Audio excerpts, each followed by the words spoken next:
இனி கடை பக்கமே போக மாட்டீங்க. ஈஸியாக வீட்டில் இருக்கக்கூடிய பொருட்களை வச்சு சிம்பிளாக செய்து பாருங்க. அதுக்கு மிக்சர் ஜாரில் அரைக்கப்பளவுக்கு சர்க்கரை, 2 ஏலக்காய் சேர்த்து நல்லா பவுடர் பதத்துக்கு அரைச்சி எடுத்துட்டு வந்துருங்க. இப்போ இதோட 2 முட்டையை உடைச்சி ஊற்றிக்கங்க. கூடவே 2 டேபிள் ஸ்பூன் அளவுக்கு சமையல் எண்ணெய் ஊற்றி நல்லா ஒரு ஓட்டி எடுத்துட்டு வந்த பிறகு இதில் 1 கப் அளவுக்கு கோதுமை மாவு, கூடவே ஒரு சிட்டிகை உப்பு, 1/4 டீஸ்பூன் சமையல் சோடா உப்பு சேர்த்துக்கங்க. சேர்த்துட்டு இதில் அரைக்கப்பளவுக்கு காய்ச்சி ஆரண பால் ஊற்றி ஒரு ஓட்டி எடுத்துட்டு வந்தீங்கன்னா இந்த பதத்தில் கிடைக்கும். மடிப்பாக விழுது பாருங்கள். ஈஸியாக மாவு கலந்துட்டோம். இப்போ இது மாதிரி குட்டி பவுல் இருந்ததுன்னா எடுத்துக்கங்க. எத்தனை தேவையோ அதில் கொஞ்சமாக நெய் தடவிட்டு இட்லி பாத்திரத்தில் வரிசலாக அடிக்கிடுங்க.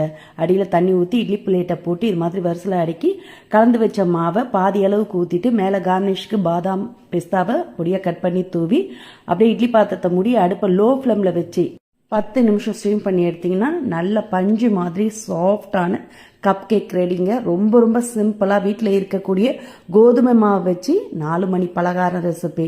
ஈஸியாக ஸ்கூல் விட்டு பசியோடு வரும் பசங்களுக்கு இந்த மாதிரி செஞ்சு கொடுத்து பாருங்க. ஒன்று சாப்பிட்டு டீ குடித்தாலே வயிறு ஃபில்லிங் ஆகிடும். ரொம்ப சூப்பராக பஞ்சு மாதிரி சாஃப்டாக இருக்குங்க.